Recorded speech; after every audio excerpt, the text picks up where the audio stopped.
Good morning, everybody. Thank you for joining us here today. We've got a couple of items on the agenda. We're going to be doing a bill signing and then presenting the Leopold Award. But before we do that, I'll just remind people that we still are in a pandemic, so please continue to follow all of our rules and use the tools we've given you to slow down the spread of the virus. So again, keep that 6 foot of distance between you and other people when you're in public, wear a mask when you go to the store, wash your hands often. And of course, if you do have the symptoms of losing a sense of taste and smell, fever, cough, stay home. Don't take the chance that you've got coronavirus. We don't want you spreading around. And then, of course, take advantage of Test Nebraska. We're turning those test results around very, very quickly. We've tested over 700,000 people. It's burden-free, so please take advantage of testnebraska.com. With regard to the hospitalizations right now, we're at 32% of our hospital beds are available, 31% of our ICU beds are available, 80% of our ventilators, and our hospitalizations have been stable around 160 for the last 2 weeks or so. So while we would like to see that number go down, we have been stable here for the last couple of weeks. And then with regard to vaccines, over 790,000 Nebraskans have received at least one dose of the vaccine. We've delivered over almost 1.3 million vaccines total. We are the fifth best in the nation with regard to vaccinating vulnerable populations. We're 11th best on the population 65 and older, and 15th best for folks 18 and older getting vaccinated. That's according to the CDC, and the New York Times has us at 18th overall. All right, and then of course, we want to remind people you can get registered to get vaccinated at vaccinate.ne.gov, or if you don't have a computer, you can call 1-833-998-2275 and get registered to go get your vaccine. And I'll be getting my second vaccine on Saturday, so I'm excited about that. All right, so as we're going to start with our bill signing. Well, first we're going to start with our guests today are going to be Senator Merman, who is the senator who sponsored the bill, and thank you very much, Senator, for all your work with this. This is on LB 390, and then we've got Heath Bodie, who's the president and CEO of the Nebraska Healthcare Association, and Andy Hale, who's the vice president of the Nebraska Hospital Association. And LB 390 is really a great example of how government can be nimble and learn from experience, how we can quickly react to things that we find out about to be able to make improvements. And in this particular case, one of the things we found out, is that Senator Greggert over there? Oh, who is that? Yeah. Oh, you're on Senator Merman's staff. You kind of look like Senator Greggert there with your mask on. So I didn't want to leave out any senators here. So anyway, getting back to 390, what we learned is that when we had a need for bringing in healthcare workers here in the state, that the certification process or the licensure process could be a barrier for people taking those jobs here in Nebraska. And so what we've done is passed a law that allows us to recognize those folks who have a certificate or a license in another state in the healthcare profession to be able to come to Nebraska as long as they establish residency here for 180 days, right, Senator? That they can then roll that license over to Nebraska. And that will make it easier for our firms here in the state to be able to hire those folks and get the healthcare professionals in our state to be able to take care of Nebraskans. So this is a great bill. I'm very grateful to Senator Merman for introducing this bill and for all the great work he did to be able to get this signed, and certainly appreciate the Nebraska Healthcare Association and the Nebraska Hospital Association in their support for this bill. So what we're going to do is I'm actually going to sign the bill. This is a live bill signing, not just a ceremonial one. So don't lose this, okay? We can't lose this because I'll get in trouble with my policy research office. But with my signature, we are now official. LB 390 is signed into law. So thank you very much. All right, and then I do have some copies that I can give you as well that I'll sign here, and we'll bring you up later. But the first one I'm going to sign is for a ceremonial copy of the bill for Senator Merman. Then I'll sign a couple of extra here for Heath and Andy. We'll give these to you when you come up and speak as well. So, Senator Merman, would you like to come up and say a few words about 390? Sure. And I'll present this to you as well. Thank you. Great job. Thanks. Well, I want to especially thank Governor Ricketts for giving me the opportunity to carry this great legislation. And I appreciate all the help I got from his office and the support through the whole process. I would like also to thank Senator Arch and members of the Health and Human Services Committee for unanimously advancing this bill out of committee. And I would like to thank the legislature also for its widespread support for this bill. LB 390 will make it easier for Nebraskans to access health care they need and when they need it. Hospitals, nursing homes, and other health care facilities will benefit because this will make it easier to increase our health care workforce by having an expanded pool of health care talent to draw from. Everyday Nebraskans will benefit because such facilities will be better able to provide health care and services and with reduced staff shortages. Again, I want to thank Governor Ricketts for giving me the opportunity to carry this bill. Thanks a lot. All right, Heath, why don't you come on up, and I will give you your ceremonial copy of the bill, and then you can say a few words as well. Appreciate it. Thank you, Heath. Well, good morning. Thank you, Governor Ricketts, Senator Merman.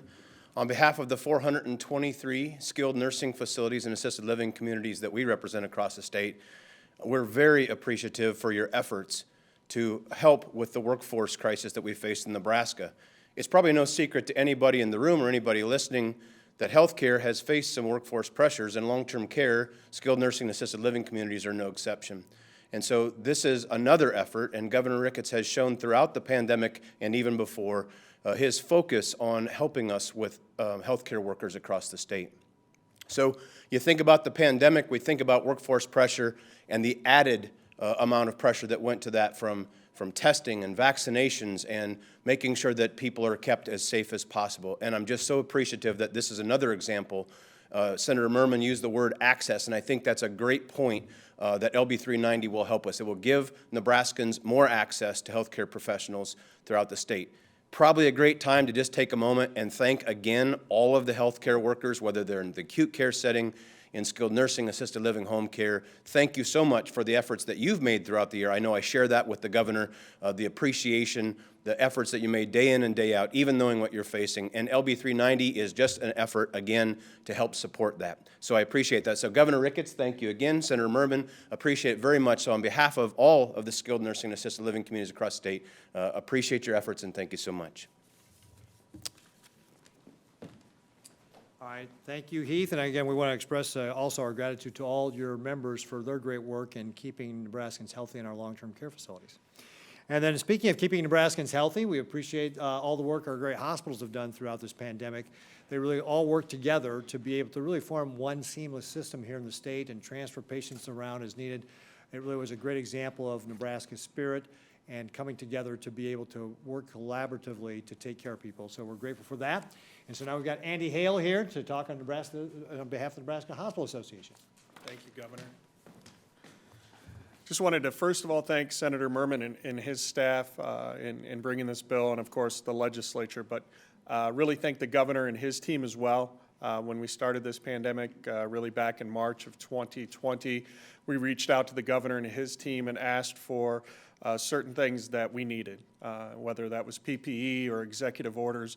And this is an example of what was done through an executive order that we continue to do through the legislature, and we really appreciate it. As Heath mentioned, it is no surprise that we do have a healthcare worker shortage across the state, in particular in our rural parts of the state. And so when you're dealing with credentialing at times, sometimes there could be a 120-day waiting period until we could get people credentialed and practice in our facilities. And so this would expedite that process. And I think even now, with the pandemic still going on, this is a very important piece of legislature. And so, again, appreciate Senator Merman and his staff, but really being able to work with the governor. He's reached out to the hospitals and really have given us almost everything we asked for. So we appreciate that and his team. So thank you very much, Governor. I'll turn it back to you. Great, thank you very much, Andy. Oh, good, and I've still got the bill that I was supposed to sign here, so we didn't lose that yet. Good deal. I know, Senator, you may have to sneak out here because I've got debate on the floor, but thank you again for being here. We really appreciate it. And again, Heath and Andy, thank you so much for being here as well. All right, so our next agenda item is actually one of the things that we do on an annual basis. It's always fun for me. I really love this whenever we get around to it every year. And it's the Aldo Leopold Conservation Award. The reason we do it this time of year is tomorrow is going to be Earth Day, and we want to highlight the great work that our farmers and ranchers do with regard to conservation. I often say that our farmers and ranchers were the original conservationists, and this award is named after one of those great conservationists, Aldo Leopold, and his philosophy of a land ethic, of taking care of the land and the animals. And that is to be able to pass it along to the next generation. And that's what we see year after year with the award winners of this, that we see that all these great farm and ranch families are taking care of their land and their animals to be able to pass it on to the next generation. They're often multiple generation families, and we'll find out in a minute that the family that won this year is no exception.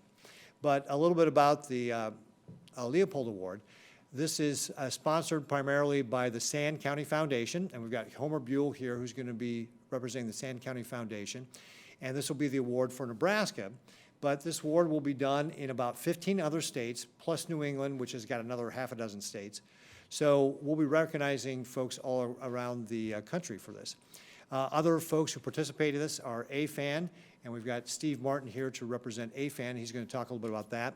We've also got our Director of Agriculture, Steve Wellman, who's here, going to be saying a few words. And then the Nebraska Environmental Trust is also one of the folks who participates in presenting this award. So we've got lots of great sponsors who are involved in this that help make this happen. And the award not only recognizes the great work that these families are doing, but also comes with a $10,000 check, which is also nice. So this year's award winner for the Leopold Conservation Award is the Schweitzer family from Loup County. And the Schweitzer family is, again, one of those multi-generational families. We've got Bruce and Sue Ann with us here, and I assume that you're in the front row here, right? No, Bruce, oh, they're in the back, sorry, the back. Bruce and Sue Ann are back there, but we've got multiple generations of the family that are here. Adam and their children, Adam, and, that's Adam, okay, great, Adam, and your, sorry? Ella, so Ella, you are the 5th generation, is that right? Yeah, so Eleanor is the 5th generation. You go by Ella, right, or Eleanor? Ella, okay, great. Ella is, see, I've got an Eleanor, that's why I asked. So Ella is the 5th generation, and that makes Adam, and then Sarah Sortum is going to be speaking on behalf of the family. They are the 4th generation that have been involved with this. So a little bit of background about the Schweitzer family. By the way, no relationship to Barry Switzer, even though the names are spelled the same. I did check that out ahead of time. And the Schweitzer family is in Loup County. They've got 12,000 acres where they've got their ranching operations where they're grazing cattle. And of course, some of the things they do are to do rotational grazing to make sure that you've got that natural forage that has time to deepen its roots, become more full, makes it more productive. So just great grazing practices there. But they also have established Calamus Outfitters, which brings in people to see our beautiful sand hills here in the state and educate them about the natural beauty and agriculture, which is fantastic. And in fact, last year, Sarah was telling me that they brought in 10,000 guests to be able to do some of their trips through the sandhills and down the Calamus River. So that is really outstanding. And then one of the other great projects they've got going on has to do with the conservation of prairie chickens and sharp-tailed grouse. So Sarah, learning that, for example, prairie chickens live for about 5 years, understood that in 5 years a lot can happen. And so they started working to be able to use GPS to document and log where the prairie chickens and the sharp-tailed grouse were and their breeding habitat and so forth, and then start removing invasive species to be able to make sure that habitat would be maintained, and then worked with Nebraska Game and Parks and also Sandhills, Sandhills Task Force, thank you very much, Sarah. The Sandhills Task Force to be able to also do some cost sharing with regard to that. So really, really excited to have the Schweitzer family here to be able to talk about the work they're doing with regard to that. So very excited to be able to recognize them. And so before we get to Sarah, though, we're going to have Steve Wellman come up and talk a little bit about the conservation and some of the things. And actually, before I turn it over to Steve, though, I do want to highlight again, you know, the Schweitzer family is doing a fantastic job, and this is what we see from our farm and ranch families. 97% of the land in Nebraska is privately owned. And we've got a wonderful state, a beautiful state where we do a great job on conservation. You can see what we've done, for example, with water management here in the state and how through our system of NRDs, we've really managed the groundwater levels in our state to really within 1% of where they were back in the 1950s. And this really highlights, you know, the great work that farmers and ranchers do and why we do not need the 30 by 30 plan that the Biden administration has proposed, where they want to put 30% of our land and waters into conservation by the year 2030. Certainly in a state like Nebraska, where we've got 97% of the land is owned by privately held, there's a lot of questions about how you would do this. And so that's why this is really a bad idea by the Biden administration, and why, if you look at states like Nebraska, you can see how it's done properly by individuals and families like the Schweitzer family. So with that, I'm going to turn over to Steve Wellman. Thank you, Governor Ricketts. Good morning, everyone. So there are many ways to think about conservation. Often conservation is, when it's discussed, the discussion goes to setting aside land to protect it. But in reality, proper management and use of the land and natural resources is the best way to achieve conservation goals. The Schweitzer Ranch has been and is using several programs and practices on their operation to improve production and reach conservation goals at the same time. Keeping the land productive while carrying out programs and practices to successfully conserve soil, water, and habitat is the best management practice. Productivity matters for many reasons. Being productive leads to economic success, which is important to farmers and ranchers to keep in business and to bring the next generation to their operations. Productivity matters for the local businesses that provide services and sell products. Productivity matters to the local school districts, community colleges, NRDs, and others that are funded through taxes. Supporting the rural areas of Nebraska strengthens our entire state. Plus, we all need the food, feed, and fuel that is being grown and generated here while we conserve our natural resources. Active management and use of natural resources result in conservation. The Schweitzers clearly demonstrate this through practices used on their ranch. The controlled burns get rid of invasive species, allowing the more desired plants to flourish. Actively managed grazing produces beef while conserving the native grasses and allows them to compete with non-native plants that want to take over. Land set aside often lacks a close management and use of natural resources. This results in undesired species dominating the landscape and reducing the habitat for diverse wildlife.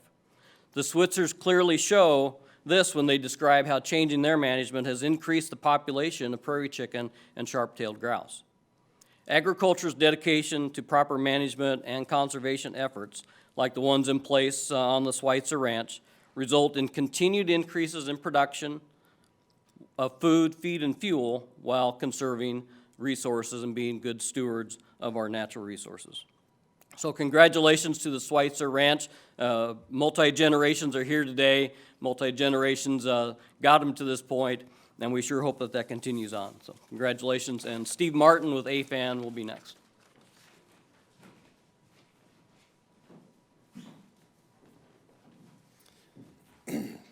Thank you, Director Wellman.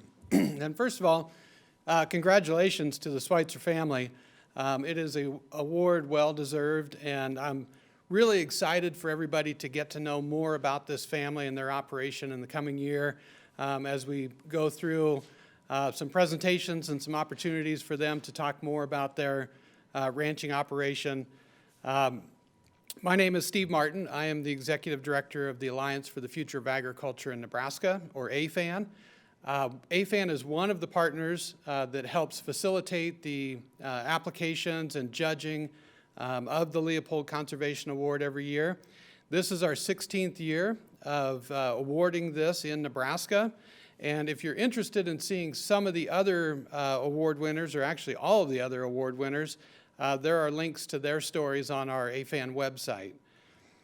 This year we had a really strong field of candidates, great representation from the Western Panhandle all the way to the Missouri River and everywhere in between. There are farmers and ranchers out there doing some great things, and I think as agriculture, we're not always the best at bragging about ourselves or showing off what we do. We think about it as just normal business practices, but I think we need to take a step back sometimes and applaud ourselves for the work we're doing to conserve soil, improve soil health, improve habitat for wildlife, just those little things that we do in agriculture. Aldo Leopold talked about some key components in conservation and land management, and one of those is that a farm or ranch really does need to be financially sustainable in order for it to be ecologically sustainable for the long term. And we see that with our recipients. They understand that, and the fact that they're multi-generational operations is really the evidence that they are financially sustainable and they know how to work with that. He also recognized that not all land practices worked for all land. What works in western Nebraska may not work in eastern Nebraska. And his thought was that, use what works for you in the time and the place that you're there, the skills that you have as a manager of that land, and also what you're passionate about. And again, we're going to see that with the Schweitzer family this year. We've seen it with all of our past award winners. They're passionate about their land, they understand their land, and they're doing the best things for it so that they can pass it on to the next generation. So congratulations again, and with that, I'll turn it over to Homer Buell.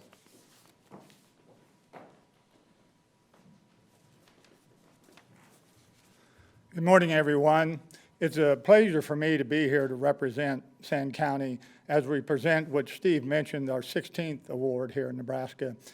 We've kind of hit, Sand County has another big milestone in that nationwide, this is the 150th presentation of Aldo Leopold Award. So kind of a big day for us, but a big day for what we're doing here in Nebraska and a big day for the Schweitzers.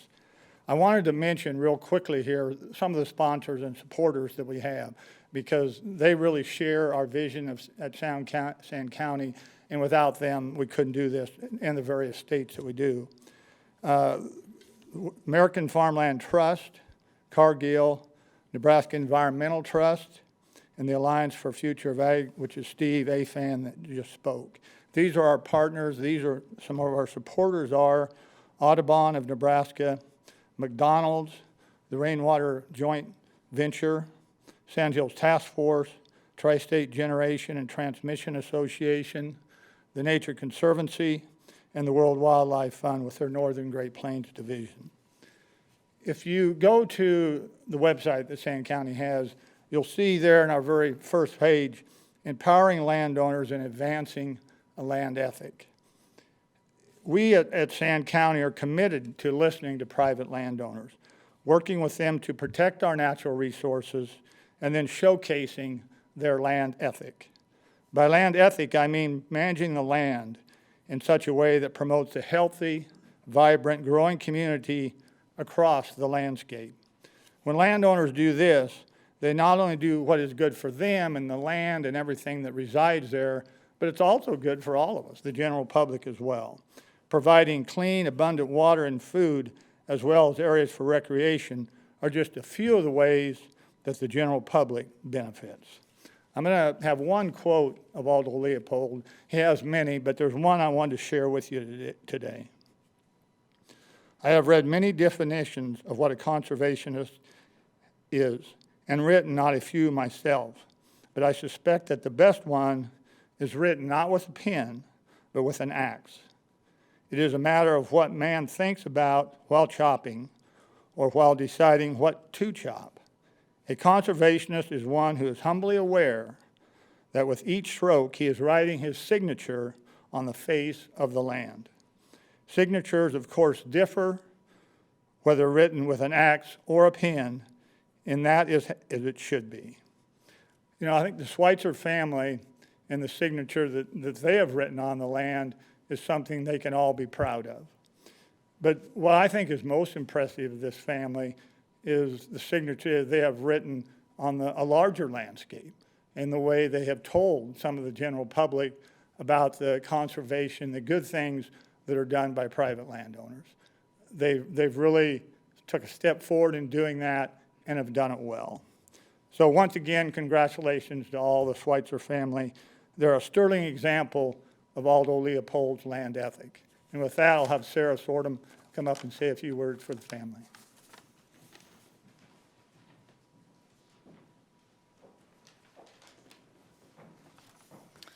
Thank you. Well, I am super excited to be here to accept this award on behalf of my entire family who came down with me today. We are incredibly humbled and honored to be recognized as recipients of the Leopold Award. First, we'd like to thank the Sand County Foundation and their partners for their support and dedication to continually improve conservation on working lands, and for telling the many land ethics success stories of private landowners. Also, thank you to Kate with the Center for Rural Affairs who nominated us for this award. And thank you, Governor Ricketts, for your support of agriculture and stewardship in our state. Over the years, we've had the opportunity to meet and develop relationships with wonderful people from a variety of different places, diverse backgrounds, perspectives, and goals. Our ranch has certainly benefited from the positive and progressive conservation and agricultural communities and organizations here in Nebraska and beyond. We're so thankful they were willing to talk to us, to visit our ranch, learn about our family's vision, and offer their support, expertise, and insights to us.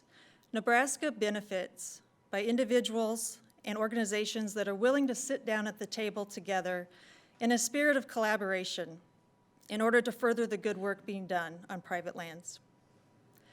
When I think about our family and the life we have together, living and working on the land that we cherish, I'm very humbled, especially when I think about the generations that have come before me, for how hard they worked, knowing the next generations would reap the rewards of their labors instead of themselves. I'm truly thankful to my parents, Bruce and Sue Ann, for persevering and advancing their ranching business while raising my brother and I. And yes, I do blame them for my childhood, and it was wonderful. Thank you for instilling in us a love of the land, a strong work ethic, community mindfulness, and a drive to continually improve. I'm grateful for their willingness to try new ideas, to learn, to adapt, and for reminding us to laugh every day. Most importantly, they've taught us faith and family are the foundation of everything we do. I'm even thankful for my brother Adam, most days. Truly, I've never seen anyone work harder than he does. His dedication to our entire family's future is evident in everything he undertakes. His wife, Teresa, and my husband, Mark, may not have known exactly what they were getting into when they married into this family, but without their buy-in and support, we wouldn't have the quality of life that we enjoy. I'm extremely grateful we have the blessing of raising our kids on the ranch. Their daily involvement and excitement to be part of the family legacy is happiness and hope personified. I appreciate our rural communities, the small rural schools like Loup County, even though the kids aren't there today. They wanted to see the Capitol. And the small towns like Taylor and Burwell. By providing goods and services we need in rural areas, we are able to live on the land that we love and care for. I'm inspired and thankful for good neighbors, many families just like ours who work every day to provide the food and fiber our nation needs while becoming ever more efficient, resilient, and sustainable. When my brother and I wanted to come back to the family ranch, we weren't sure if it would be financially possible. But by diversifying our operation and finding additional revenue streams, we were able to fulfill our family goal of living and working on the land together. Conservation has been the key to our economic diversity. We believe everything has value. From every blade of grass to every tiny pollinator, from clean water to dark skies, from family traditions to new research, everything has value and has a worthy role to play. This ongoing process of awareness and discovery has taught us so very much. But all we've learned confirms our belief: the healthier the natural resources are on our working lands, the greater opportunities we have to support life, because land was meant to be alive. On our ranch in the Sandhills, we get to witness the many little miracles of life every day, and we never tire of it. We live in one of the last remaining native grasslands on Earth, and we work every day to conserve it by utilizing the forces that shaped it: grazing and fire. I love living in a grassland because I believe they are one of Earth's superheroes. The biodiversity and wildness they hold is only part of their story. Grasslands have superpowers, seemingly invisible processes that benefit us all. By keeping our streams, wetlands, and aquifer clean, sequestering and storing carbon, controlling erosion, pollination, these are just some of the ecological services delivered while providing essential habitat for countless migratory and resident species. The primary land use of grazing not only fulfills integral roles in the ecology of the prairie, which other species depend upon, but it also provides a livelihood to the families that live there. As long as families can make a living utilizing grazing as the main land use, our grasslands will remain viable, vibrant, and protected, while being key contributors to our state's economic security. Even while the prairie turns out valuable products and services, grasslands also provide a place of refuge, of beauty, and of peace. A restorative landscape that encourages adventure as well as introspection. These superpowers are fueled by responsible stewardship. Stewardship by families like ours who understand land ownership and management are a privilege and a great responsibility. Families making stewardship decisions that are not always governed by the bottom line, but governed by the heart. Again, thank you very much for this award.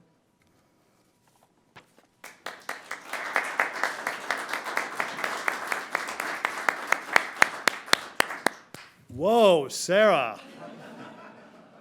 That was a great speech. I know why they selected you to do the talking today. That was outstanding. Thank you so much for sharing with us. That was really well done. Thank you so much. All right, well, congratulations again to the entire Schweitzer family. And what we're going to do now is we're going to go ahead and move the podium and then come up here and take a picture. And then if any of the press wants to kind of catch people afterwards, we can do that as we've got time. So Taylor, will you come up and move this? And by the way, don't lose my bill 390 so I don't get in trouble, okay? Take that off. Move this first.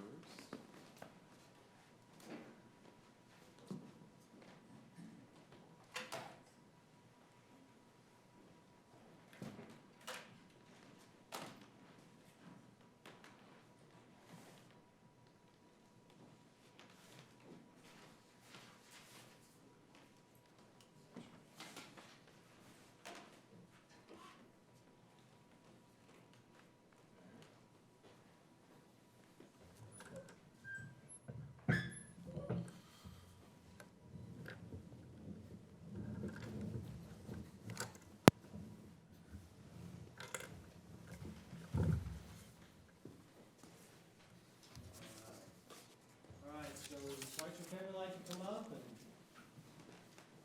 take the picture.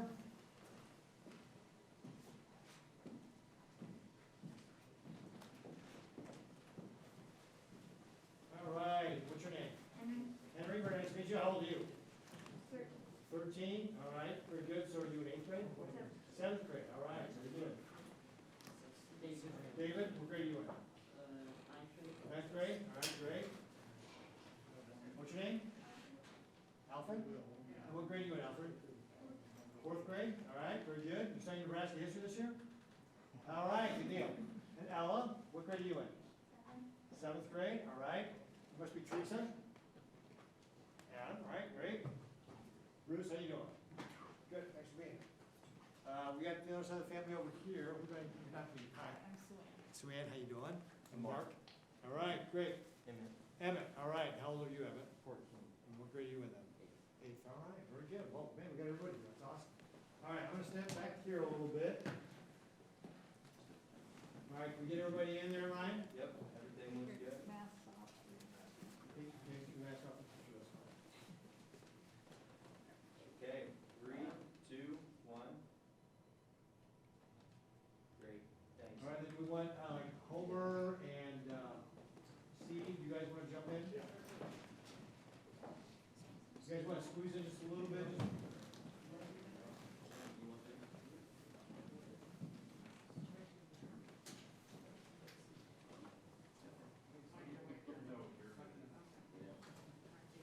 Yeah, Homer, you can take your mask off for the picture.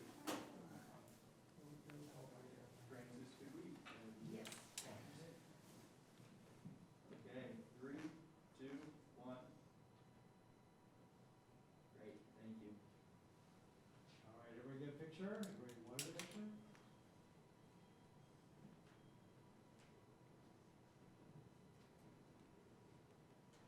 All right, wait, one more.